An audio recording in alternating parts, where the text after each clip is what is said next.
All right, in the back, can you hear me okay? All right, good.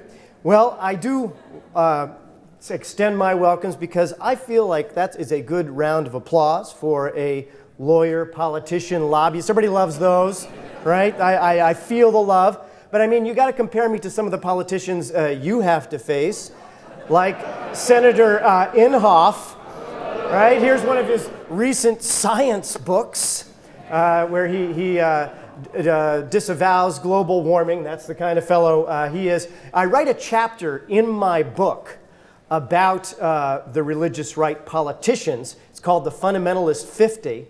And he, of course, is on the list, but that really doesn't do him justice. This guy is definitely top 10, Senator Inhofe. I mean, he is in Bachman crazy overdrive. This guy, he's out there. He's the one, in his first campaign when he was running for U.S. Senate, he said flat out, this wasn't ironic, it wasn't as a joke. He said, this campaign's about guns, God, and gays. Now, this not about health care, not about helping children, not about economic development, about guns, God, and gays. That's what we're facing, in Oklahoma, exactly. And I really extend my admiration to you for working in this environment. A round of applause for you for kind of putting up with it, It's a tough challenge. And you've got some history with those kind of problems. Oral Roberts was big in American history. A lot of people don't recognize the level of Oklahoma's Oral Roberts and the innovation of the whole faith-healing business, and it was a business, and the whole we're going to get rich through religion business, although I noticed the one who got richest was him. And really so many others who've come since followed Oral Roberts of Oklahoma into that trend. So there's that Oklahoma has, some challenges. But I would say that there's another history to the state of Oklahoma that I want to kind of cast people's mind back to. Some may not remember him so much, but and that's Will Rogers. Will Rogers of Oklahoma. Now, Will Rogers, some people may not realize it today, but he was the highest paid movie star of his time. He started out, doing rope tricks and telling jokes and was the highest paid movie star for several years running, the leading wit acknowledged in America, in fact, acknowledged by everyone, including by Franklin Roosevelt, as the most popular man in America, Will Rogers of Oklahoma. Here's some of the things I'm going to quote that Will Rogers said. Quote, "There is no argument in the world that carries the hatred of one over religious beliefs." Will Rogers said, "There were very religious people that come over here from the old country. They would shoot a couple of Indians on their way to the prayer meeting." Will Rogers was Cherokee as well, and he said, "My ancestors didn't come over on the Mayflower, but they met the boat."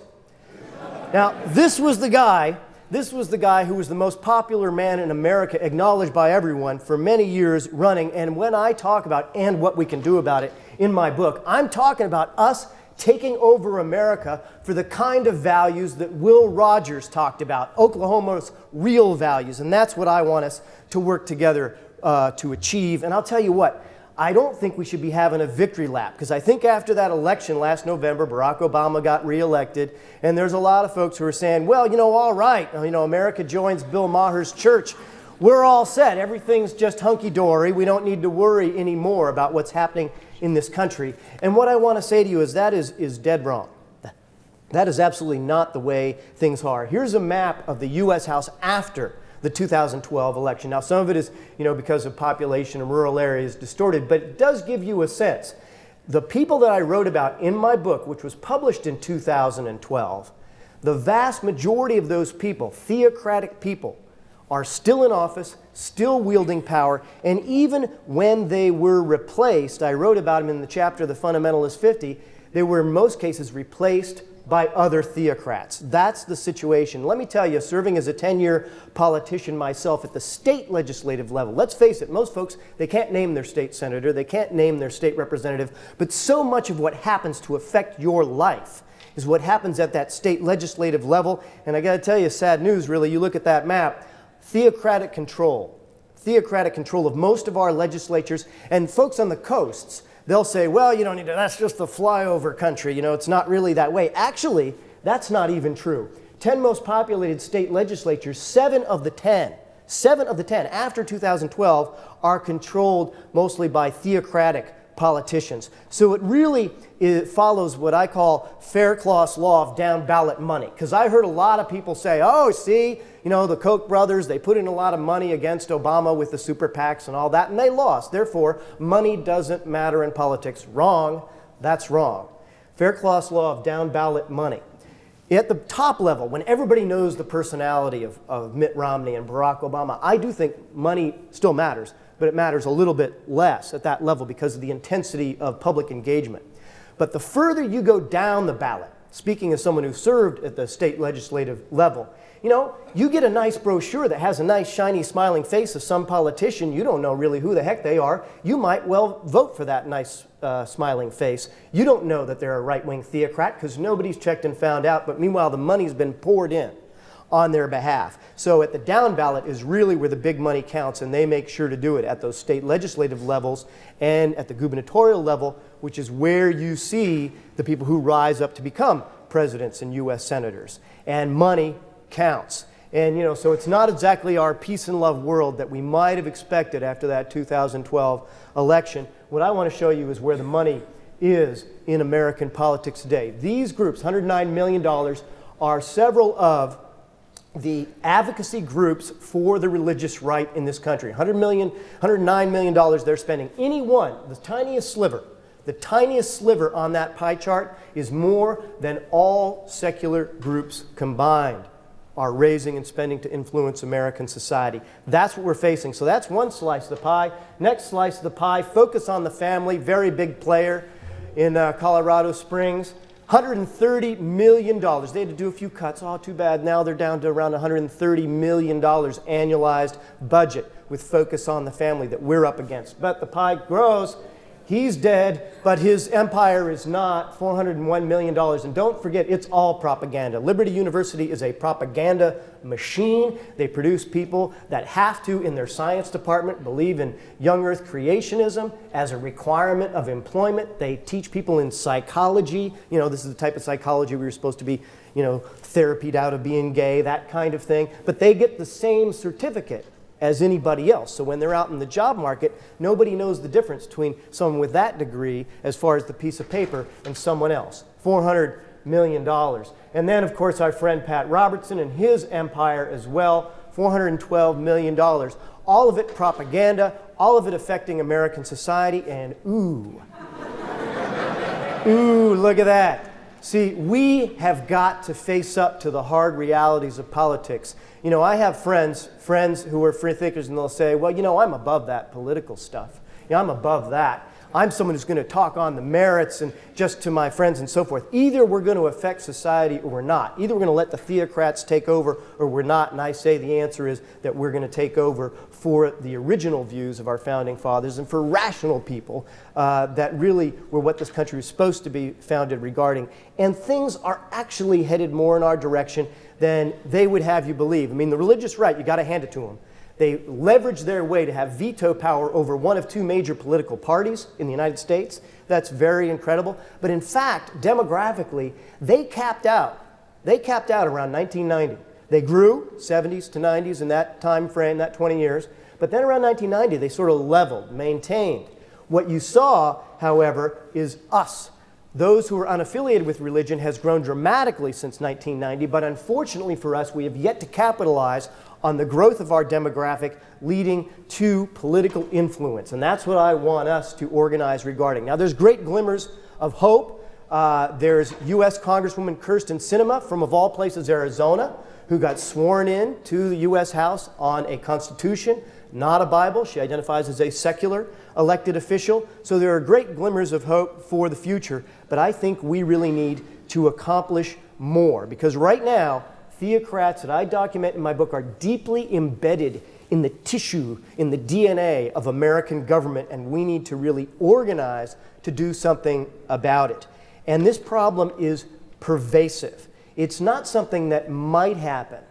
It already did happen. And that's a message I'd like you to convey to your friends and neighbors, is that a lot of theocratic laws already did happen. And I write in my book about a 10-point vision of a secular America, which is positive in its approach, but unfortunately, it's redressing 10 areas of injustice in American law. And these are not 10 areas of injustice like a cross on public land. They're not about a manger in the town square at Christmas time or the 10 Commandments on the courthouse lawn. I'm against all those things. But no, that's not what these 10 areas of injustice are about. These 10 areas of injustice are in every case. In my book, I document multiple examples of real people who are harmed by religious bias in American law. And that's really part of the strategy of this, is that when you have real people harmed, not abstractions, it becomes something that is connected to our government in a way that resonates with other people. It's one thing if your neighbor is biased against you because you're religious.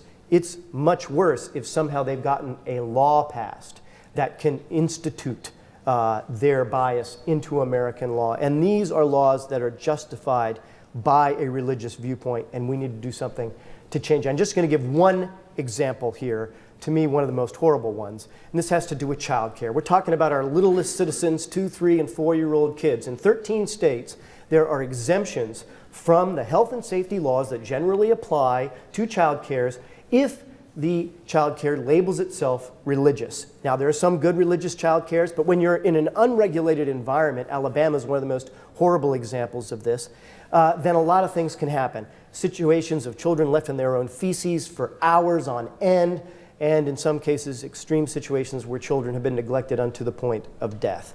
It is really tragic. We need to do something about it. I give a whole speech on YouTube entitled, "Can Religion Justify Bullying Children?" And I give a half an hour of examples of laws that lead to harm to children in America today with a religious bias imprimatur. I hope you'll all get familiar with it because it's something you can talk to your neighbors about, because my book is not a philosophy book. My book is a strategy book. The idea of this book isn't about, telling you about my personal journey. It's about specific steps that you can take, because this book isn't about changing your view of the afterlife. This book is about changing our world in this life. That's what we need to do now, and that's what the strategy is about. We want to build unity within this movement. Let's face it, we can't agree on what we name ourselves, right? I've been watching this for years. We can't figure out what to name ourselves, but get religion out of government. That we can agree on, and we can have unity from all sectors on that score. And I'm including a lot of liberal religious people who share in that viewpoint as well. Also entices growth. I'll tell you, I was a campaigner politician. So I'd knock on Stephen King's door and ask for his vote back in Bangor, Maine, and I got it, by the way.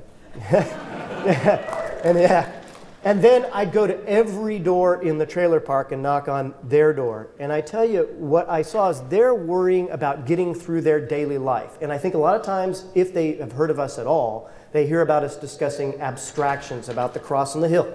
Not that I'm not against that. I'm a lawyer. If I was a judge, I'd get rid of that. But when you talk about the child that dies in a faith-healing home with the imprimatur of a faith-healing law and tell that story to your neighbor says, "Oh, really? That's pretty horrible. I see that that's a valid issue that we really need to address." It builds our credibility. It is difficult to dismiss, and it provides leadership with the 10-point vision of a secular America. Because we know, or most people, if you read at all, you know about 2 of these 10 areas: marriage equality and women's rights and reproductive issues. Okay, but there are, I've lobbied in Washington, D.C., as I've lobbied in my home state. There are aircraft carriers of organizations that work on those 2 issues, and we're not going to, frankly, get visibility. We're kind of a little minnow in the ocean compared to those who advocate on those issues. But I give you 8 more. Children's issues and several more areas of law where you can talk to your neighbors and friends, and we can advocate at the state legislative level and at the federal level on these issues. Next is, I know you were thinking, Sean, tell me about Australia, that you wanted to know. Yes, I was just on speaking tour, 14 speeches in Australia and New Zealand, and I want to tell you an experience I had down there. As many of you know, maybe some of you went, they had the biggest convention ever in free thought down in Australia, not Europe, not North America, down in Australia. Maybe because, I got to admit, it's a pretty fantastic place, and you can see why people would want to go there. But I had a lot of conversations with the organizers in Australia for these fantastic events, and they said, this is great. Look at all of us. We're here. And then they had another convention. They had even more people, and they said, look at all of us, we're here. Now what? Now what do we do to change the rest of our society? And I know from that you were thinking, Sean, tell me about Kentucky. And so I am going to tell you about Kentucky. So I've been very honored to be the opening speaker for Richard Dawkins, many times, 3 different book tours. And he gave a speech at a place called Eastern Kentucky University, geography lesson, the big city's Louisville. Eastern Kentucky University is east of that. You know, when they had the pictures of Bobby Kennedy in Appalachia, that's where, it's out there, okay? Eastern Kentucky University, away from the urban centers. 2,300 people showed up to see Richard Dawkins. If Mitch McConnell, the senator from Kentucky, said, I'm showing up at EKU, you're not getting 2,300 people. And when I gave a speech talking about this 10-point vision, outlining and describing each one of the 10 points, we had the crowd roaring, revival meeting style, for a secular America. And I'll tell you what about these people. In this area that's supposed to be, so Bible Belt, they were so excited to see Richard Dawkins. But you know what they were more excited about? To see each other. That there were 2,300 of each other out there in rural Kentucky. It's transformational, the catalyst that is Richard Dawkins. And the key thing is that's just the tip of the iceberg, because the iceberg is social media. The Facebook page, the Richard Dawkins Foundation official Facebook page. Check it out, and you'll see we get hundreds of thousands all the time. I post on there regularly, people coming to that page, finding about international issues, American issues, things all over where people can interact. They're attracted to him, and then it becomes a network for a whole range of ideas. Twitter, follow him on Twitter. Our YouTube channel, certainly subscribe to the richarddawkins.net YouTube channel and our website.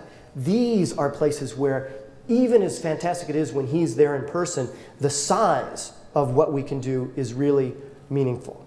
And so, of course, I know you're asking, Sean, talk to me about Iowa. And doesn't it just make your heart pitter-patter to see Iowa, right? Just the excitement, of Iowa, kind of transformational, zips you right up. Well, I do want to talk to you about Iowa and about this whole concept of taking over America for secular values.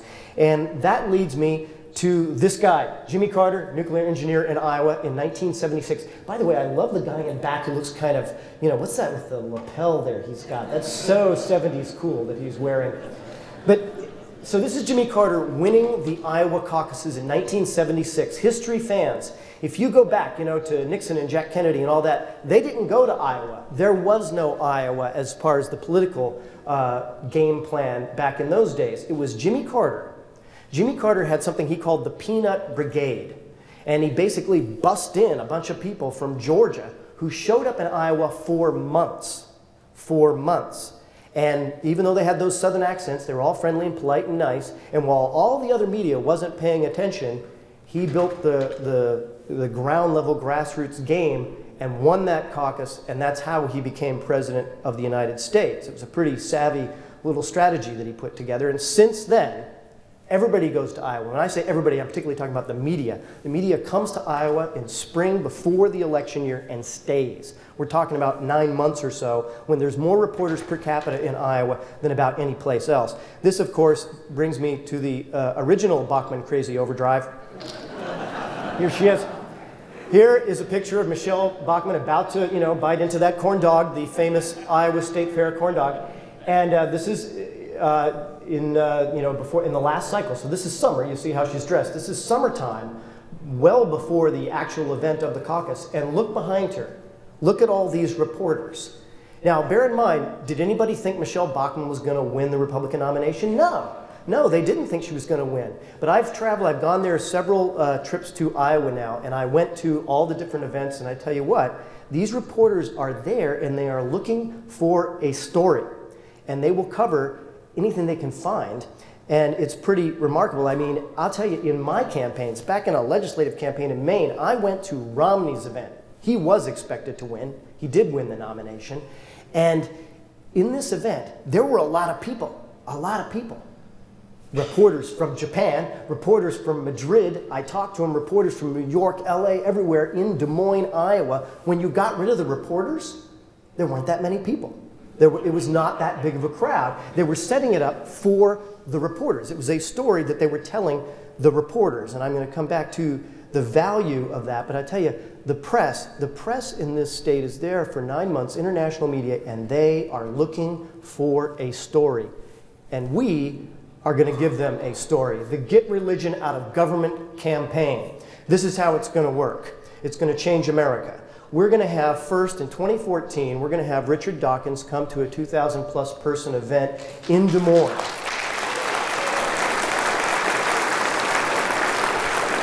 Now remember, we're talking about 2015, 2016 for the campaign cycle. So 2014 is the groundwork for what we're talking about accomplishing here. Building our volunteer base and team. And we want to draw people from all over the middle of the country to head up to Iowa for this sort of kickoff event. And we're talking about collaboration here. So I'm going in August. I'm going to be speaking to liberal religious groups because there's a lot of groups, you know, Unitarian Universalists. I've spoken with rabbis, Episcopalian ministers, a lot of them who are on our side when it comes to separation of church and state and building a team, civil liberties groups, gay community groups, women's rights groups, organizing with them so that we have a broad coalition. We're going to hire an on-the-ground, paid staff field director by January 2015. Could be one of you if you're a good organizer. We need someone who knows what they're doing about political organizing. I'll work on the national level with folks, with all of you, and we'll have this person on the ground paid, just like they're campaigning for a candidate, but they're campaigning for Get Religion Out of Government, a nonpartisan effort. We're advocating to both parties about this issue. Spring 2015, this is where the people from all over the country come in, is that we're going to have a chart of the weeks headed up to the caucus, and we're going to have Florida's going to come in and take their 2 weeks, and they're going to couch surf at someone's house. People from Delaware, people from Alaska, people from all over who believe in the secular cause are going to focus on something that really can transform American politics. We're going to have apps on people's phones when they arrive so they can know, okay, we're going to hop in the Chevy and we're going to drive 150 miles and go to this event where there's going to be only, 15 people and 5 reporters and 5 of us wearing a beautiful Get Religion Out of Government t-shirt that keeps everything organized on the same message and theme, because we're going to have yard signs. There's only one way reporters come into Des Moines. They come into Des Moines through the Des Moines airport. We're going to have a giant billboard, Get Religion Out of Government, so they can't escape seeing what our message is. We have it all over. We saturate the state fair. We make our presence very much known. So this is a grassroots, disciplined, trained effort with a policy focus. So the volunteers who come know exactly what they're going to say, politely and well spoken. And if that's not good enough for you, we have some celebrity visits planned in 2015. Adam Savage, right? I was at a reception with Adam Savage. He said, yes, I will do this. This matters to me, and I will help out with this. And when there's a couple other folks we're talking to who will come as American citizens who care about separation of church and state. It's going to be a great campaign. So this is a real collaborative. Iowa in-state money, but a lot of you coming from out of state volunteering. Media connections built up in-state and also nationally. And then using and understanding the 10-point vision is really important, because this is a 10-point persuasion set of ideas, not a bunch of arguing points. We're good at arguing, that's great, that's fun, but we're not going there to tell people to be religious or not. We're going there to say our society has become unjust because of religious bias, and we're all going to work together to make it different. So that is what we're going to do. So Iowa does make my heart beat faster, because we're going to change America there and make it a better place. And now I want to show you Tim Minchin. Well, just because I got my picture with Tim Minchin. Am I cool or what? Just even send my... Okay, so I had the honor of speaking at the Reason Rally, and it was exciting to be at that event. And it was a fantastic and wonderful event. Could have been a little warmer, but it was a great event. And here's the thing, though. As with Australia that I mentioned earlier, we did well. We got some press. But look at it from a reporter's standpoint. What's our story?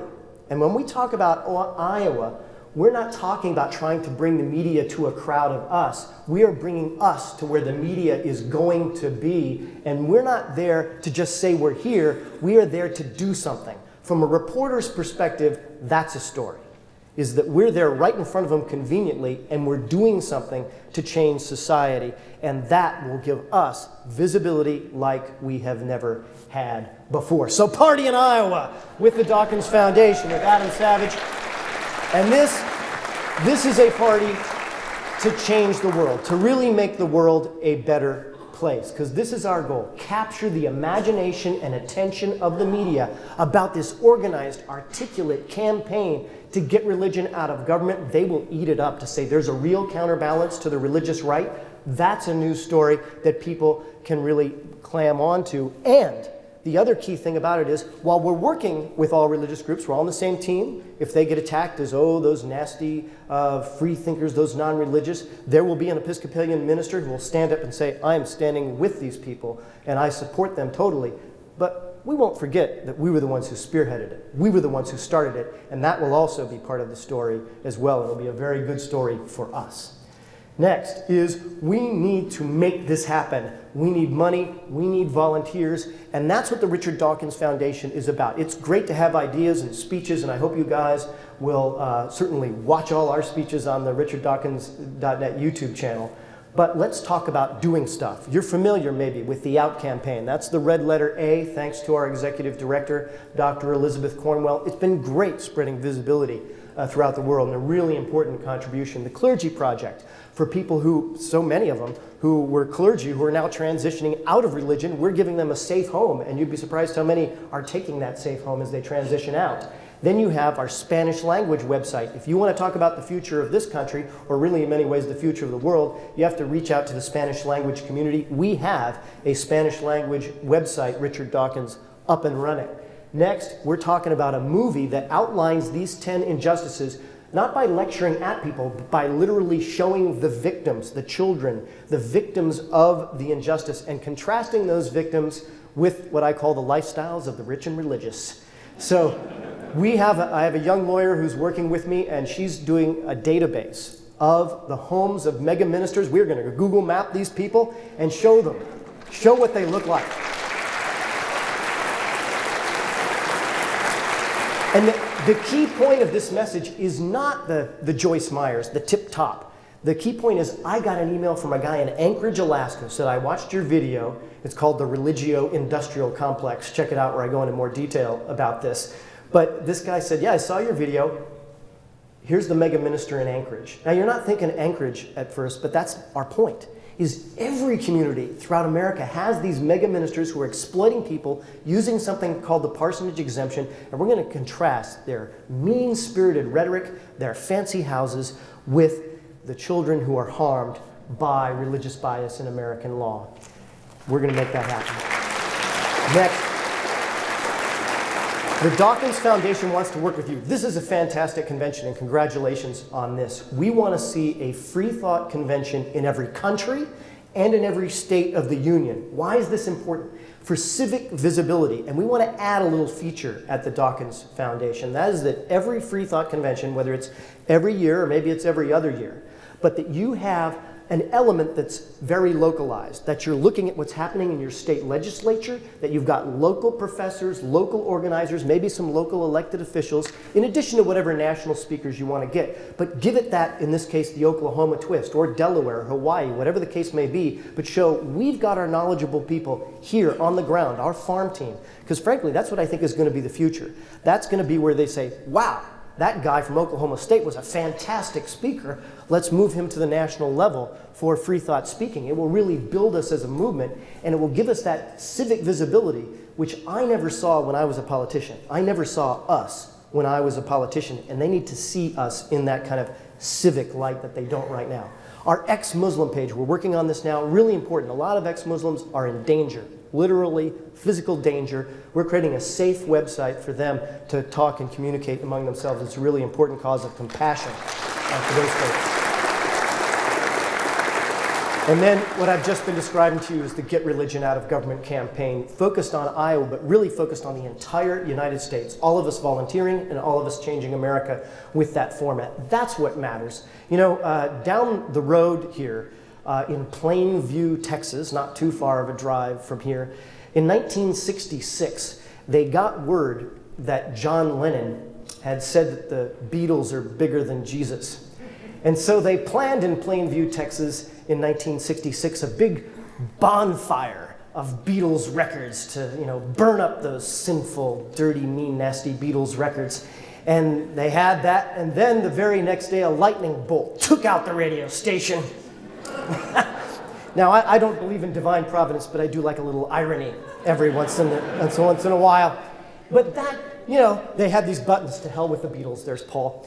But that kind of value system, the kind of value system that says, we'll create a bonfire of Beatles records, that's the kind of value system that unfortunately has gained a lot of favor in America. It's mean, it's sad, it's true, and we want to take America back from those sets of values to something that's much more ennobling. If they can organize for intolerance and injustice as they have, then we in this room can organize for science and reason and compassion, and we can change the world to something that's really better.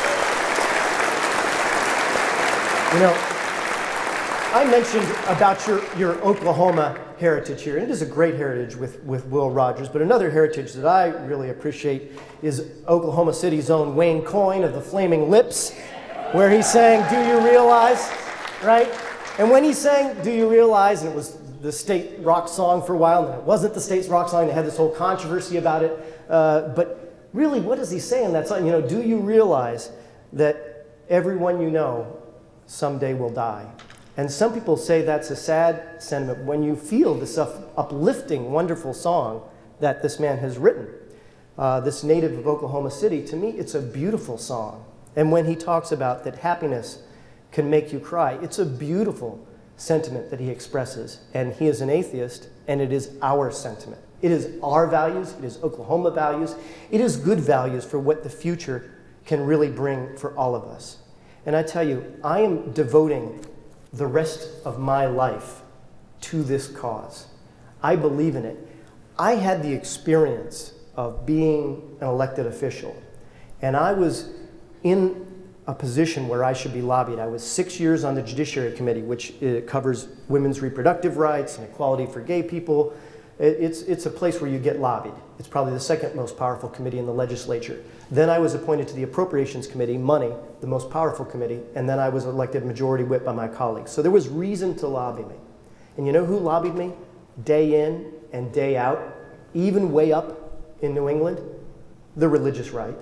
They lobbied, and I have to respect their work effort. They were there swinging. They were advocating for their point of view all the time. And in 10 years in elective office, not once, not ever, did someone come up to me and say, I represent the humanist viewpoint, the free thought viewpoint, and I'd like you to vote X way or Y way. It never happened.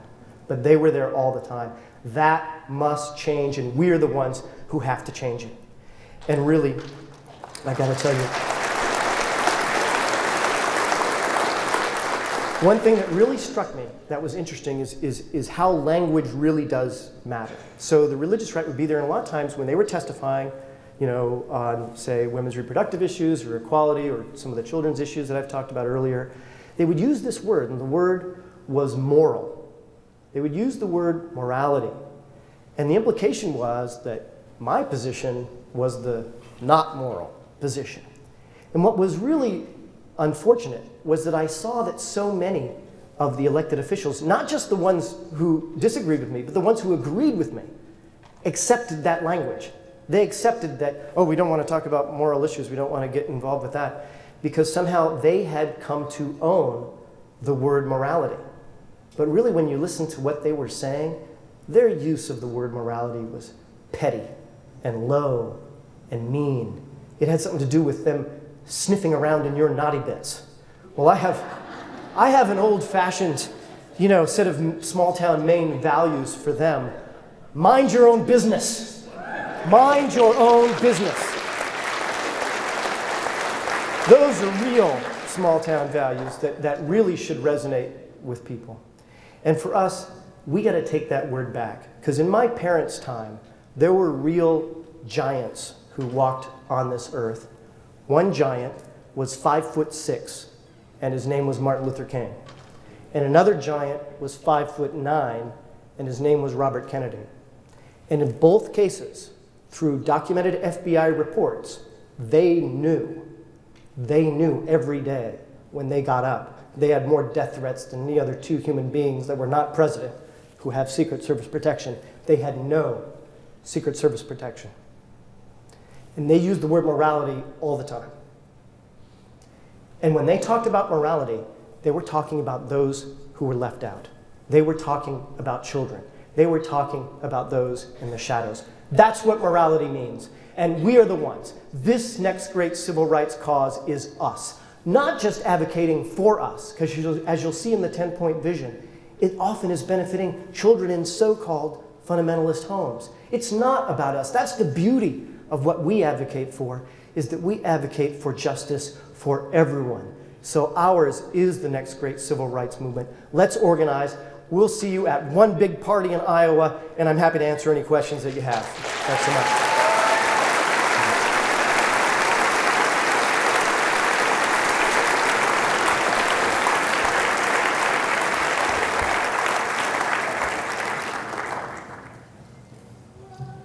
If you could, just raise your hands and I'll come to you. Thanks, great talk. A question I have is, what is the projected outcome for the Richard Dawkins Foundation for Reason and Science with this effort in Iowa? What are you seeing the result? I know what you want the goal to be, but how do you think the effect will come about? What will actually be the result? Well, the key result we're looking for, our audience, to be blunt, is American media and international media. I think that if we get to the point where we have a really well-organized campaign, they're going to ignore us for the first few weeks of this. But if we're there steadily, week after week, bringing in people from California, Washington State, Maine, Florida. I gave a speech recently in Florida, and most of the people in the room raised their hands and said, I will come from Florida to Iowa to help out this project. So if we have that steady visibility, I think things will change. I have a friend of mine who's a doctor who really inspired me to this. He's in Des Moines. And he would show up, this is back in the 07-08 cycle, and he would show up and talk about healthcare just over and over and over. And one of the reporters in the wrap-up after the Iowa caucuses said, one guy, this is one doctor, but he showed up all the time and kept asking the same question over and over again. And because it's so small, the way things work in Iowa, the reporter said, you know, this guy actually affected the debate on healthcare in America, one guy, by showing up. If we can be organized, we can have, in a sense, a surprise attack. They're not expecting it from us. So change that media perception. Have a really well-disciplined campaign that affects how the media perceives us. Also, next steps is putting pressure on the political parties. Let's be realistic. The Republican Party, the way it is, you know, you're not going to change them from a theocratic bent tomorrow. But I think we could actually have an effect on the Republican Party if we treat people with determination and respect, that there will be people who start to say more vocally than they do now, and I'm talking about politicians in the Republican Party saying, you know, this religious right theocratic stuff is starting to hurt us. And to see the Republicans start to, at least some of them start to say, well, just for pragmatic reasons, if nothing else, we're going to back away. Some are going to back away. In the Democratic Party side, I'm much more optimistic that if we got a really vigorous effort, that you could see things really change even more so for the better in the Democratic Party. I'll give you an example of what I mean. Some of you may remember at the Democratic Convention in 2012, the chair of the convention gavelled out the majority on this issue of this religious plank, the God reference in the plank of the Democratic platform. And it was very clear that our side was the majority side of the delegates to the Democratic Convention. But for political reasons, the chair just gavelled them away and said, oh, the other side won. But I'm thinking that if we can energize those people and say, no, my viewpoint is respected, I'm included, because I can tell you as a politician myself, I know a lot of Democratic politicians are not religious, and even some of the Republicans are, and beyond that, I know that a lot of the delegates, the people who go to Democratic Convention delegates, are not religious, but they've never felt empowered. If they can feel like, oh, this is legitimate, and we have an Episcopal minister and a rabbi who is also with us, legitimizing us, then I think you have the media change, some change in the Republican Party, and perhaps this very significant change within the Democratic Party. Yep.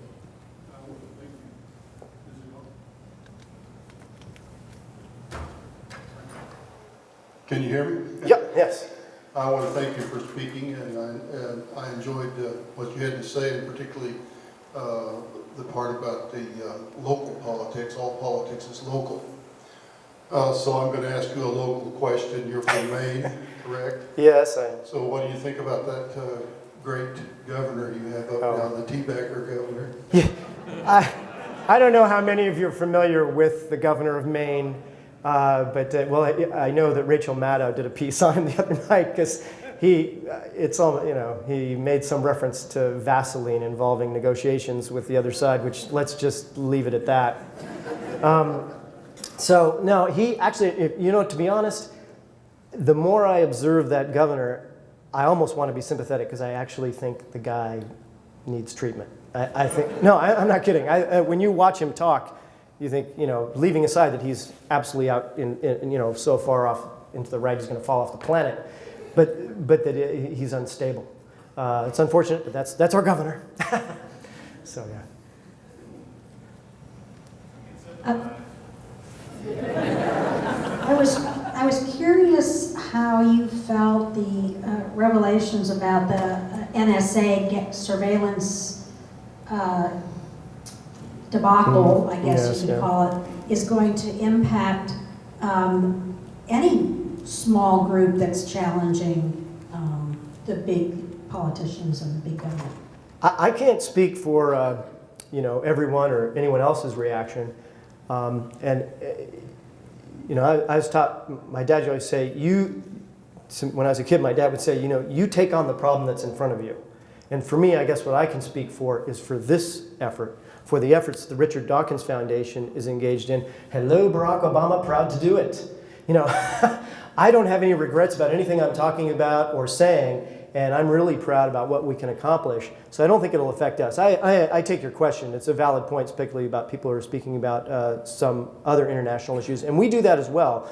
I didn't talk about it so much here in Oklahoma, but we're working a lot on international human rights issues. But hey, as far as I'm concerned, the more light we can shed on the injustices internationally, the better. So it won't affect us.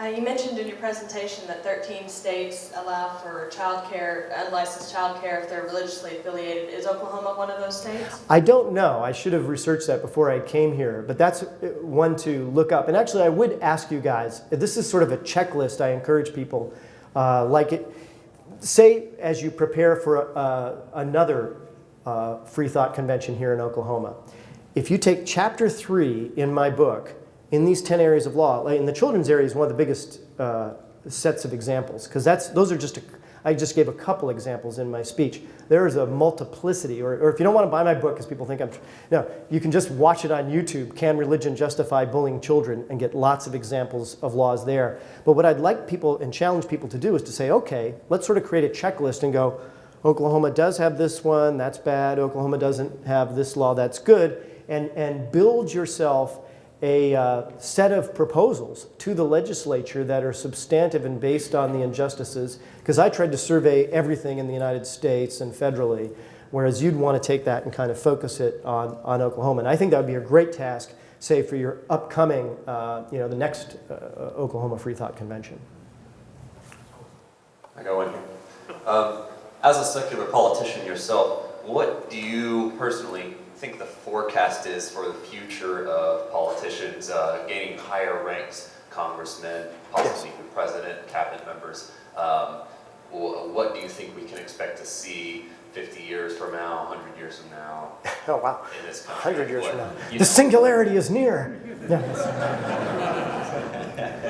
if it's near, I want it to be near sooner, so I could be younger when it comes. Here's what I think, that organizing matters and the result is in doubt. I respect the religious right because I really think they have fought above their weight class. If you look at the polling data, they are not 50% of America, yet they've got veto power over one of two major political parties, so it's almost like they're at equipoise in American political power, which makes no sense. Because a significant portion of religious people do not join in the crazy fundamentalist aspects, but yet they've gained that leverage. And to me, how did they do it? Is really, when I showed that picture of Jimmy Carter, historically, I think what happened, and I write a little bit in more detail about this in my book, is they got really mad at Jimmy Carter for one. Jimmy Carter was the first person, which I didn't care for, who went on and said, I'm an evangelical Christian. He was the first politician who kind of did that since William Jennings Bryan anyway.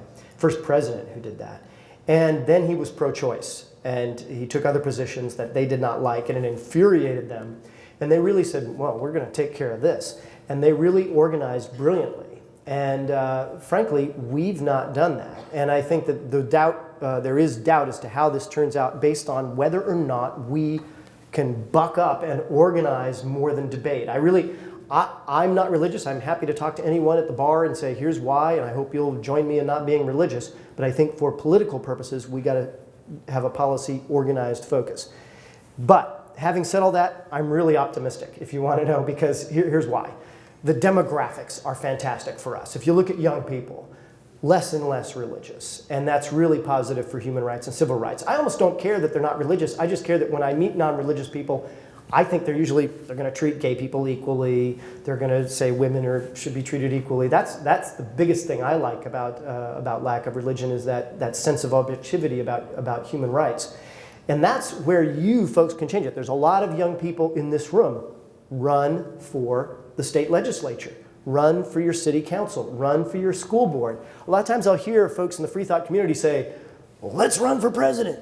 And maybe, symbolically, cool. And I'm not discounting that there's a symbolic value to that. But I actually want to see someone say, yeah, I won. I won for U.S. House of Representatives. And that takes years of planning just to make it to the U.S. House. That's, people say politicians, they're dumb, and there's a lot of dumb ones. But it's really a tremendously difficult process. And it takes a young person saying, I'm going to plan this out when I'm 25 and get there when I'm 35 or 40. And I'm hoping that a lot of young people in this room will really consider that, because, when people say politics is dirty and nasty, a lot of times it is. I've seen it. But sometimes when you have the right politician doing the right things, it's really ennobling. And I hope young people will consider that service. Hi, good morning. My question actually piggybacks a little bit on what was just asked. The forecast of non-believers taking more positions of power in government seems as though it's building, it's accelerating. More polls that I've seen online seem to point out that there are more people willing to at least not identify with a specific religion. Has there been an extrapolation, using whatever charts and graphs are necessary, to see at what point it might actually be feasible to have a vocal non-theist in major positions of power in the U.S. government? I think it's a matter of individual happenstance and strategy. Let me give you an example of what I mean. I remember, 10 years ago, maybe even less than 10 years ago, I had friends, less than 10 years ago, I was in elective office, and I had friends who said, there will not be a black person president of the United States in our lifetime. It will not happen. These are liberals who want a black person to be president of the United States, and they just said, it's not realistic, it will not happen. And lo and behold, there was this really damn good candidate who showed up. And I think that's a big part of it. Kyrsten Sinema from Arizona, I'm not pushing her into other words that she doesn't want to use. She is a secular elected official who got sworn in on the Constitution. She's smart, attractive, young, and she's in the U.S. House. What could she be 10 years from now? I don't know. Demographics are changing in Arizona. Demographics are changing all over the country. Bigger Latino community, for example, in Arizona. So you kind of time yourself with the demographic change, and I think things are really headed in a positive direction if we organize. And on the individual level, if a politician says, you don't say necessarily, I'm going to go, you guys know Oklahoma better than I do, but there's probably most towns, I'll admit it, where it's going to be tough, right now to win a state rep seat. But there's a couple places, maybe it's college towns, maybe there's a couple places in Oklahoma where someone who is smart and well organized could win. And frankly, I don't think you should. I wouldn't like it, and I know they do it, but I don't like it when a fundamentalist says, vote for me because I'm a fundamentalist. Or even vote for me because I'm a liberal Lutheran. I don't want that. And I don't want someone to say, vote for me because I'm not religious. I want you to say, I'm a hardworking person. I'm going to work on the issues and work on the state budget and do my best to help with health care and all the rest. and I happen to not be religious. I think that's how we need to kind of approach that strategy. And then I think not only could we succeed, many people in this room could succeed. Oh, yeah. Oh, sorry. How do we take back the monopoly of morality and ethics from being intertwined with the idea of religion? Earlier you mentioned the legacy of Martin Luther King Yes. Jr., and often when I go to free thought or atheistic conventions, I tend to be one of the very few melanated people in the room. And I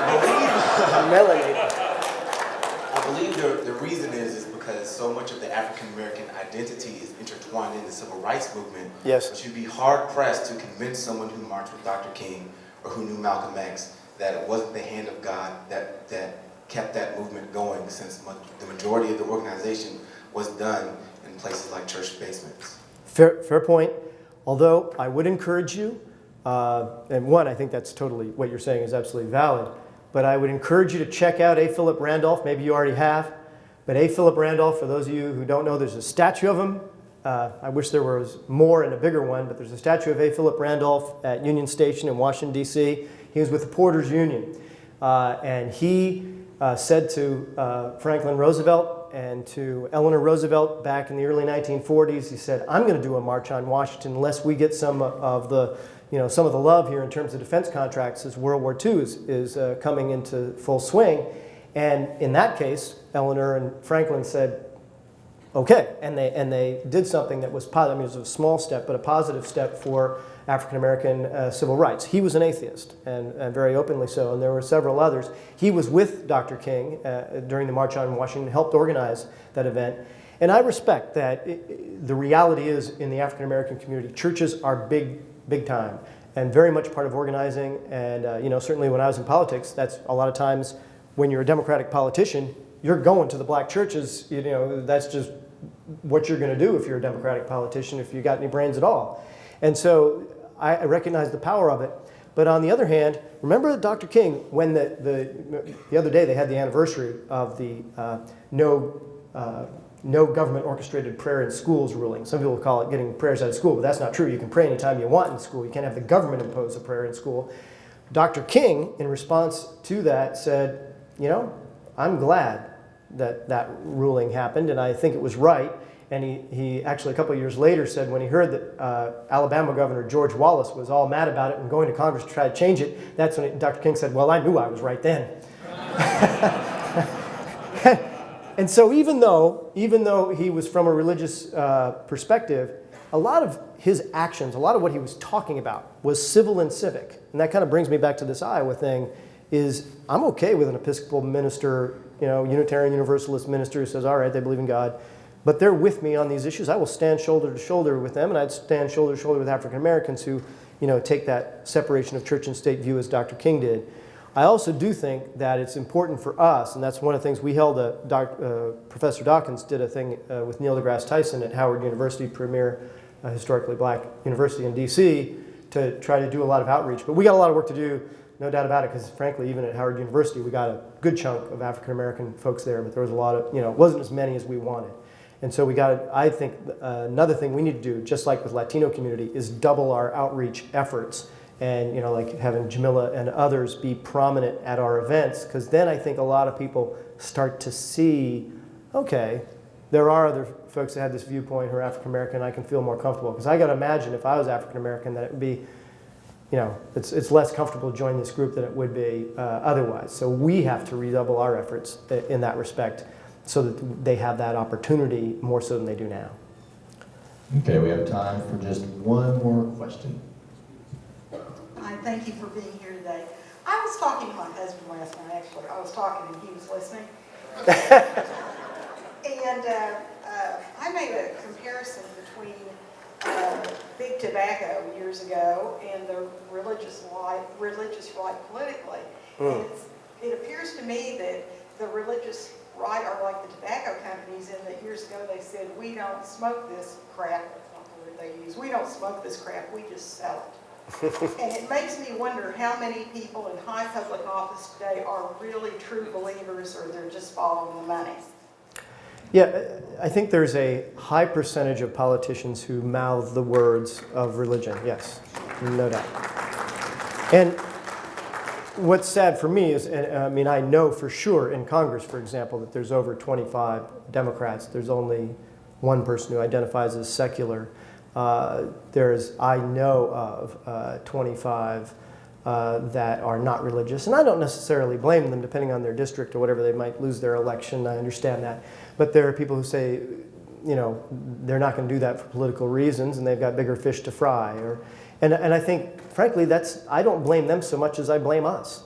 We need to organize so that a politician says to himself, no loss if I say I'm not religious. You know, that really is a big part of our job. But I do think there's a huge amount of hypocrisy in it. In fact, I think we're running out of time, but there's a huge amount of hypocrisy within particularly the religious right movement. I've talked to a lot of folks from the inside who talk to me about the level of hypocrisy, particularly sexual hypocrisy, that is really rancid in my view. I don't care what you do. Have a great time tonight, everybody. But I just mean, if you're not being a hypocrite, about it, and I've talked to a lot of people who talk about the level of hypocrisy, particularly, you know, like fundamentalist ministers and the kind of power they have, that really makes me sick.